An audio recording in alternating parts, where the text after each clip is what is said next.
Assalamu alaikum, I'm Aisha and you're watching Samaa News. Here are today's headlines. US President Donald Trump has said that if Iran shoots and violently kills peaceful protesters, the United States of America will come to their rescue. This follows the deaths of several people as Iran's biggest protests in 3 years over economic hardship turned violent across multiple provinces.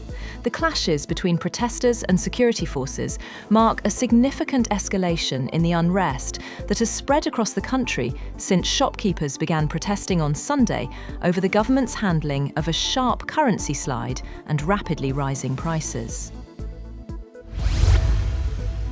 Meanwhile, a senior advisor to Iran's supreme leader has warned that US interference in Iran's protests would trigger chaos across the region. Ali Larijani said Americans should know President Trump started the adventurism and should watch over their soldiers. He spoke after Washington warned it would act if lethal force is used, as unrest over economic hardship turns deadly.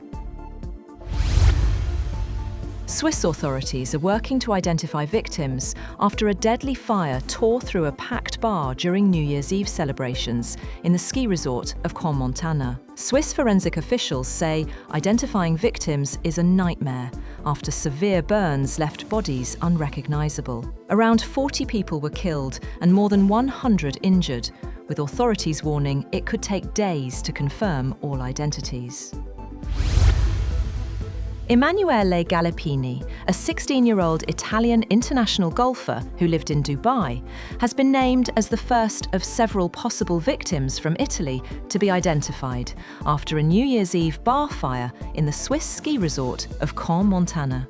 The Italian Golf Federation said it mourns the passing of Emanuele Galippini, a young athlete who carried with him passion and genuine values. Italy's ambassador to Switzerland said earlier that 6 Italians were missing and 13 were in hospital receiving treatment for their injuries. A strong earthquake struck southern Mexico on Friday, briefly interrupting President Claudia Sheinbaum's daily press conference as alarms sounded in Mexico City. The 6.5 magnitude quake hit near the Pacific coast in Guerrero State, with officials reporting no immediate casualties or major damage. Turkish President Tayyip Erdogan says he will speak with US President Donald Trump on Monday to discuss efforts to end the war in Ukraine and the situation in Gaza. Erdogan also said Turkey's Foreign Minister Hakan Fidan will attend a meeting of countries backing Ukraine in Paris. Meanwhile, actress Angelina Jolie has visited Egypt's Rafah crossing and a hospital in Arish, treating Palestinians evacuated from Gaza. The visit comes as uncertainty surrounds the next phase of the Gaza ceasefire, with Israel and Hamas accusing each other of breaching the deal. Ukraine's military intelligence chief, Kyrylo Budanov, says he has accepted President Volodymyr Zelensky's offer to become presidential chief of staff. If formally appointed, Budanov would replace Andriy Yermak, who stepped down last month amid a corruption probe. At least 9 people have died and more than 200 have been hospitalized in the Indian city of Indore after a diarrhea outbreak that officials said was linked to contaminated drinking water. Kailash Vijayvargiya, a lawmaker, said 9 people had died in Indore. Indore's chief medical officer said drinking water was contaminated due to a leak, and a water test had confirmed the presence of bacteria in the pipeline. Canada's transport regulator has asked Air India to investigate an incident of a pilot who was removed from a plane before it was due to take off and found to be under the influence of alcohol. A person familiar with the matter said 2 breathalyzer tests conducted by Canadian police at Vancouver International Airport showed the pilot was unfit for duty. Air India said an alternate pilot was brought in to operate the flight. Democrat Zohran Mamdani has become New York City's mayor vowing during a public swearing-in ceremony on the steps of City Hall to enact an aggressive agenda aimed at making the nation's largest city more affordable for working people.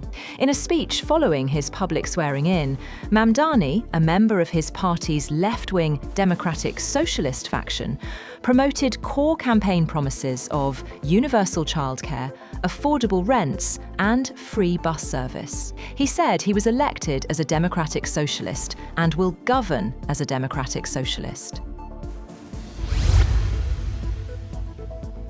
Venezuela's President Nicolás Maduro has extended an olive branch to US President Donald Trump, proposing serious talks on combating drug trafficking and offering US companies ready access to Venezuelan oil. Maduro said Venezuela was a brother country to the United States and a friendly government. He noted that when he and Trump last spoke in November, the US president had acknowledged his authority by addressing him as Mr. President. Venezuela's government has freed 88 more people detained after protests that followed the South American nation's July 2024 election, marking the second mass release in as many weeks amid US pressure on the government of President Nicolás Maduro. The New Year's Day release follows the government's announcement that it released 99 people on December 26th, which would bring a total of 187 people released in 2 weeks. That's all for now. For more updates, visit www.samaa.tv. Thank you for watching Samaa News.